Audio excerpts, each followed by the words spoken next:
Ratusan orang mengenakan baju putih dengan penuh hikmat dan hormat mengikuti ziarah makam Dr. Radius Prawiro di Taman Makam Pahlawan Kalibata, Jakarta, Jumat, tanggal 28 Juni tahun 2024.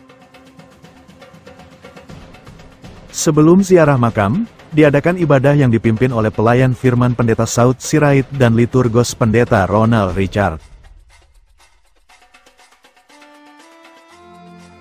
Ketua Umum Adonara yang juga Ketua Pelaksana Kegiatan, Guntur Napitupulu mengatakan ziarah makam Radius Prawiro ini bagian dari kegiatan dalam rangka Reinventing Radius Prawiro Legacy menuju Indonesia Emas 2045.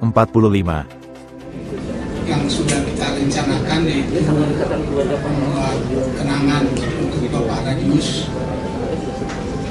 Kita awali dengan ziarah ini dan berikutnya kita rencanakan untuk semacam seminar atau talkshow untuk menggali pemikiran dan karya dari Bapak Radius Prawiro untuk bangsa ini yang akan kita kemas dalam judul Radius Prawiro Legacy untuk Indonesia Emas. Dari pihak keluarga, Ria Prawiro, panggilan akrab Pinkan Riani Putri Prawiro, memberikan testimoni tentang ayahnya, Radius Prawiro. Jadi kalau testimoni terhadap Papa, sangat besar karunia Tuhan bahwa Mama dan Papa karuniai 4 orang anak. Yang sangat juga mungkin bukan kebetulan, tapi juga kebetulan yang hari ini dihadiri oleh yang atas dan yang bawah, yang sulung dan yang bungsu. Jadi untung ada 4. Kalau hanya ada 1 dan berhalangan, agak sedikit merepotkan. Dan juga menjadi anugerah Tuhan, Papa memiliki 2 wanita. Namun demikian beliau bukan menyalahi perintah Tuhan. Karena Papa memiliki ada ratu besar dan ratu kecil, yaitu Mama dan saya. Jadi tetap berpegang teguh pada perintah Tuhan, namun demikian diberkati oleh 2 orang wanita. Banyak kiprah Papa yang saya justru tahu banyak dari orang. Banyak kiprah yang ada di luar sana yang justru saya tidak pernah mendengar dari mulut Papa sendiri. Namun demikian, hal ini menjadi pelajaran bagi saya, karena apa yang kita buat oleh tangan kanan tidak bisa diketahui dengan kiri dan sebaliknya. Dan ini menjadi contoh yang terus saya berusaha untuk mencoba untuk melakukan hingga hari ini. Mengapa begitu? Karena Papa itu adalah seorang ayah yang pada saat kembali dari tugas menjadi dirinya sebagai seorang ayah yang mengayomi dan mencintai kami apa adanya. Dan apa adanya Papa itu luar biasa. Disiplin, lurus-lurus aja, tidak ada romantisnya, namun demikian kelihatan cinta kasihnya.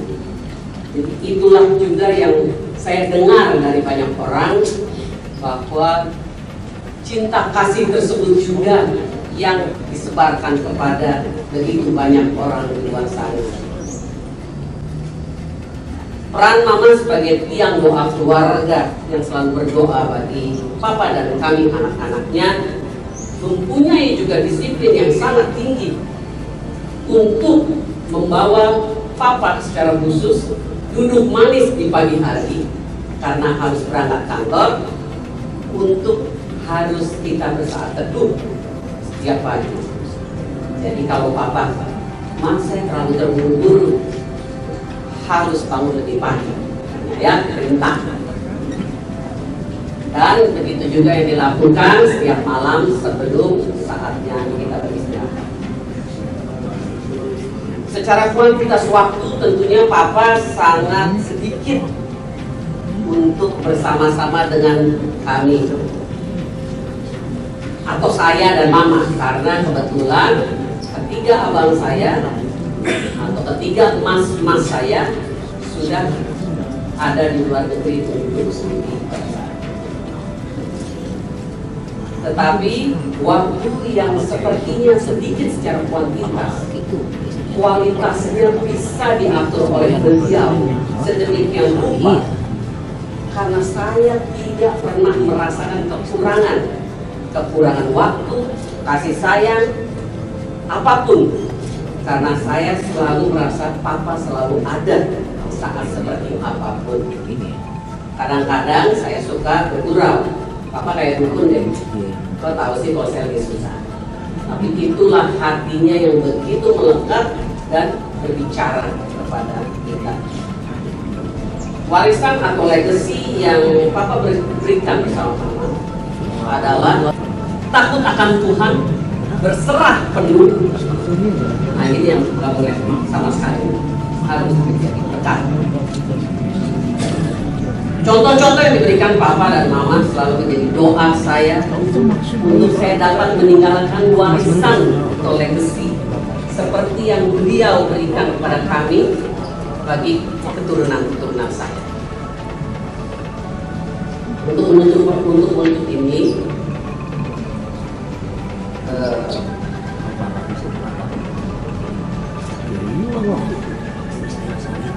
apa adalah cinta pertama saya.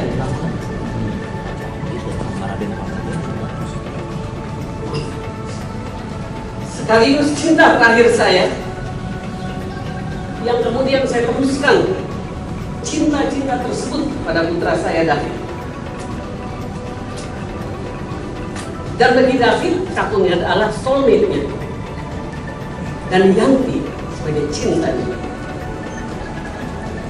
Dan tentunya saat ini David harus cerdas untuk membagi cinta dia untuk saya dan istrinya Junita, yang juga begitu mengasihi saya sebagai bukan mama mertuanya seperti yang dilakukan mama kepada menantu-menantunya, karena mereka tidak punya menantu, mereka hanya mempunyai anak laki-laki dan anak-anak perempuan.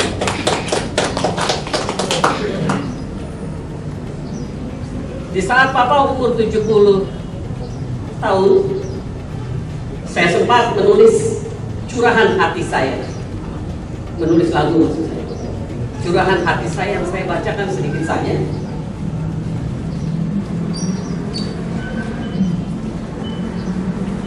Teringat tangan kecilku di belai manja, karena sebagai informasi, pada saat saya lahir, papa sudah begitu aktif di pemerintahan. Saat malam menjelang, ku cari wajahmu, namun ku tahu senyummu kan tertinggal, mengantarku dalam tidur dan mengantarku dalam doa. Abdimu membawa dirimu seakan jauh. Bibir kecilku berucap, Tuhan jagalah. Perjalananmu seakan tak pernah henti. Kini aku mengerti semua cintamu bagiku. Abdimu menjadi banggaku. Terima kasih, Tuhan Yesus. Hal senada diutarakan Baktinendra Prawiro, anak sulung dari Radius Prawiro. Menurutnya banyak sekali masukan-masukan baru justru dia dengar dari sambutan-sambutan dari testimoni para kolega, senior dan keluarga. Banyak sekali yang merupakan masukan-masukan baru justru saya dengar dari sambutan-sambutan dari testimoni para kolega, senior, keluarga yang tadi telah kita simak bersama, dan agak tidak mudah untuk meningkat dalam bentuk respons yang mengenal untuk semua sharing. Walaupun bukan berarti saya akan berbicara panjang lebar, dan ada tujuan satu lagi yang harus kita laksanakan, yaitu berziarah ke makam Pak Radius.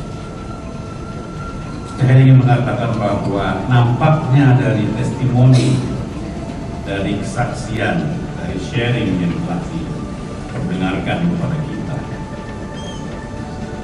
Bapak Radius itu seorang yang mungkin saya boleh sebut dengan contextual man.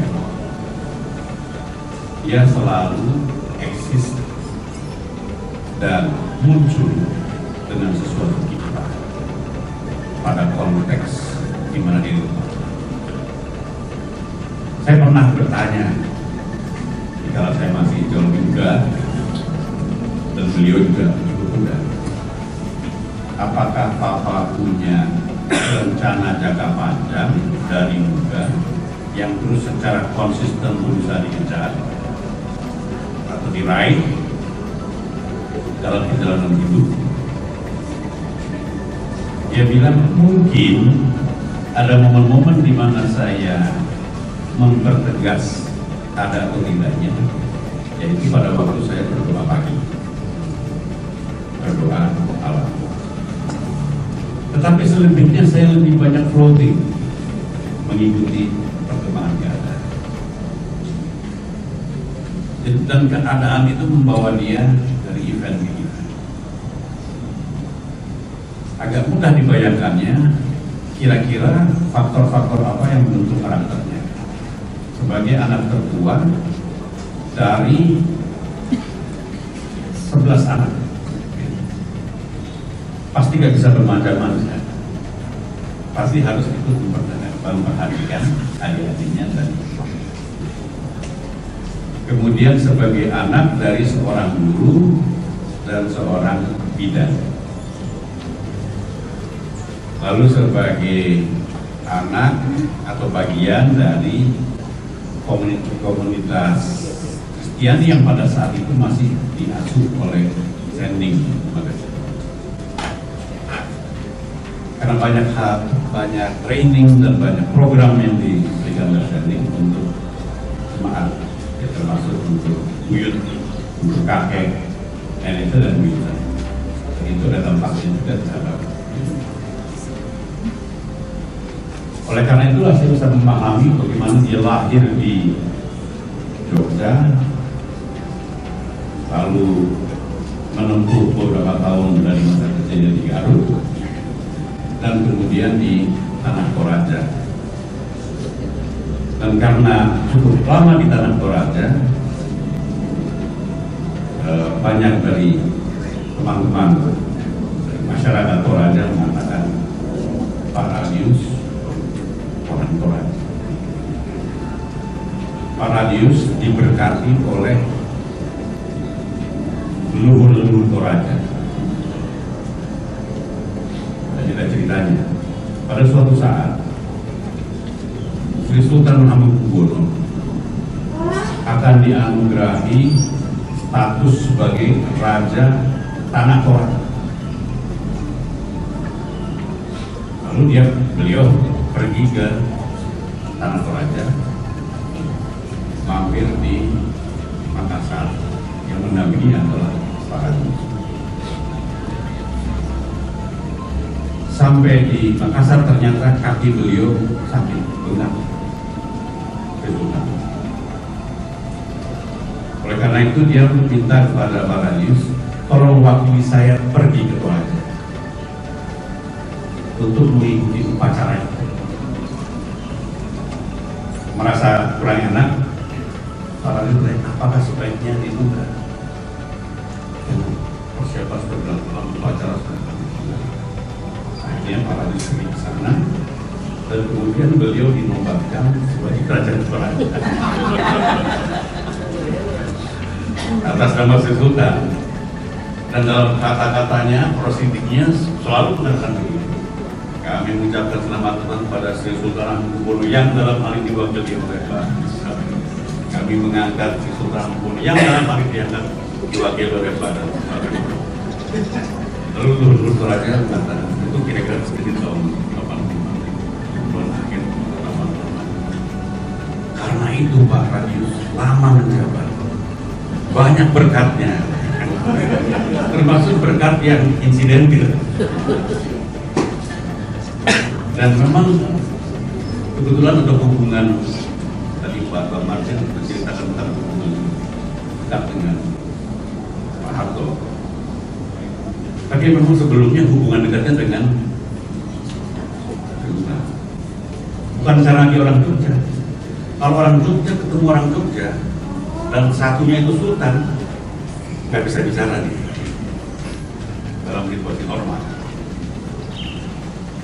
Tapi Pak Radius itu, dan juga bukan karena Pak Radius waktu itu di Jogja anggota Tentara Pelajar, bahkan sekretaris militer DI, bukan DI, sekretaris militer Jogja, anggota Wehrleiter, tetapi memilih dimobilisasi karena ingin sekolah, sehingga dapat beasiswa untuk sekolah di Belanda yang mengurus adalah Muhammad Hatta. Dari situ orang bisa melihat kira-kira garisnya apa. Jadi kita bisa lihat pada saat Kongres PPI se-Eropa, salah satu resolusi dari PPI Inggris Raya adalah resolusi mendukung semua kebijakan Bung Karno, terutama mengenai Masako. Lalu PPI Belanda dan Inggris dan Jerman, jadi ini kita harus siasat. Kita minta dulu dia terima resolusi dari PPI Belanda dan Jerman, yaitu harus segera diadopsi strategi pembangunan nasional yang jelas dan mengatasi problem inflasi, kekurangan ketenaga kerja, kurangnya lapangan kerja. Katakan kepada delegasi Inggris, dukung dulu resolusi kami. Nanti kita dukung resolusi. Kan mereka mendukung resolusi PPI Belanda dan Jerman. Waktu resolusi tentang Masako diajukan oleh PPI Inggris, dibantai habis-habisan oleh PPI Belanda dan Jerman dan ditolak dalam kongres itu sampai Menteri Pendidikan pada waktu itu Arab Saudi bingung akan melapor kepada Belanda. Kembalinya Pak Radius ke Pak Radius memang aktif di MKI Jogja dan kemudian tentunya menjadi pendiri PIKI. Tapi ada satu organisasi yang sangat penting dalam perjalanan hidup kita, namanya Perhimpunan Kristen Indonesia di Eropa, ada di mana-mana. Dia menjadi ketua umum di Belanda. Kenapa penting? Di situ dia punya sekretaris namanya Leonie Sugit. Kenalan di situ. Dan ada satu lagi peristiwa penting. Pada suatu saat, pada suatu malam bulan Desember, ketika mereka pergi dari sebuah tempat lain, terjadi kecelakaan. Dalam kecelakaan itu, salah satunya Pak Martin, adiknya Bu Mitro, meninggal pada waktu.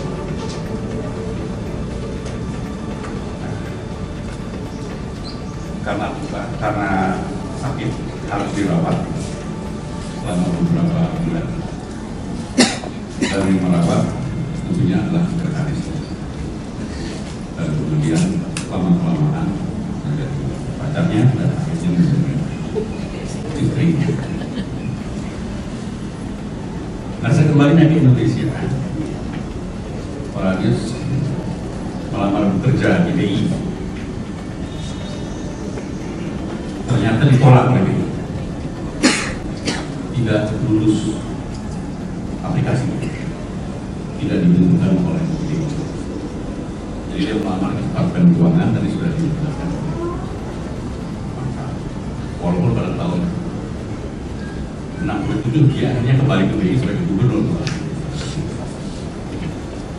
Nah, selama peristiwa ini Indonesia berada dalam yang sangat genting dan kritis karena situasi makin parah dari sisi ekonomi.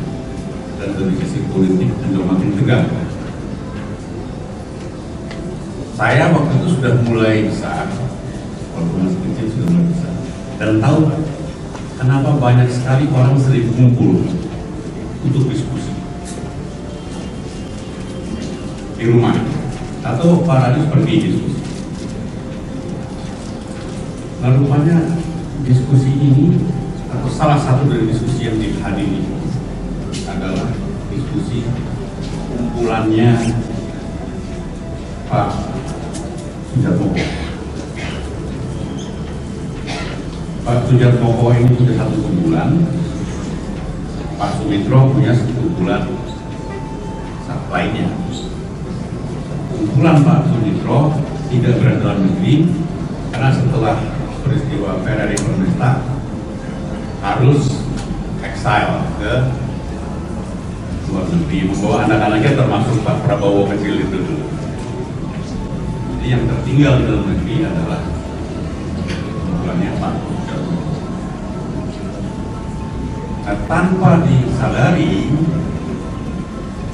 di belakang kumpulan Pak Sujatmoko ada sesuatu, karena sesuatu tokoh yang sangat dekat dengan Sultan. Demikian prosesnya sampai kemudian terbentuk triumvirat pada waktu itu. Sultan Abdurrahman Malik, Pak Harto, Sultan bertanya kepada Pak Sujatmoko, apa kamu punya ekonomi yang bisa bantu saya? Karena Sultan menjadi Menteri Ekonomi pertama. Nah, kemudian Pak Sujatmoko membawa para ditanyai masalah ekonomi, harus menjelaskan tentang inflasi dalam bahasa Jawa. Lama-kelamaan kewalahan Pak Nadiem, karena ini Sultan, bahasa Jawanya nggak bisa sembarang. Lama-lama kewalahan, Sultan mengerti, kemudian pindah ke bahasa Belanda, diikuti ke bahasa Belanda, akhirnya Sultan masuk ke bahasa Indonesia. Nah, sekarang yang tadinya berbeda derajat menjadi satu derajat, bahkan menjadi kepercayaan.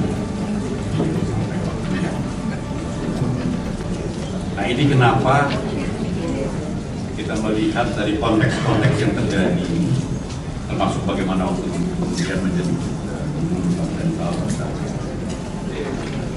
ada konteks yang terjadi, ada persoalan yang harus dihadapi. Dia berani terus, dia berani masuk. Kadang-kadang orang panas kan. Itu salah satu tokoh reformasi yang teriak-teriak Pak Harto harus lancar. Saya belajar ketika pidato pertama jawab Pak Habibie tolak, dia nggak mau lagi maju. Dan tokoh ini silakan maju. Saya sudah sebut, jangan saya. Tapi setelah itu kepengen sekali jadi presiden sampai itu berkali-kali itu. Ya, lewat kesempatan. Ini yang saya kira barangkali perlu dipelajari juga dalam karena saya terus terang saya enggak, walaupun saya mengerti dan memahami, saya sendiri nggak selalu bisa dilaksanakan. Yaitu how to be a contextual man. Bagaimana berada dalam satu konteks, mengidentifikasi apa yang jadi masalah dan dengan berani mengambil resiko. Lalu dari konteks melaksanakan apa yang menjadi panggilannya. Pada akhirnya kalau menurut saya yang dilakukan adalah mengabdi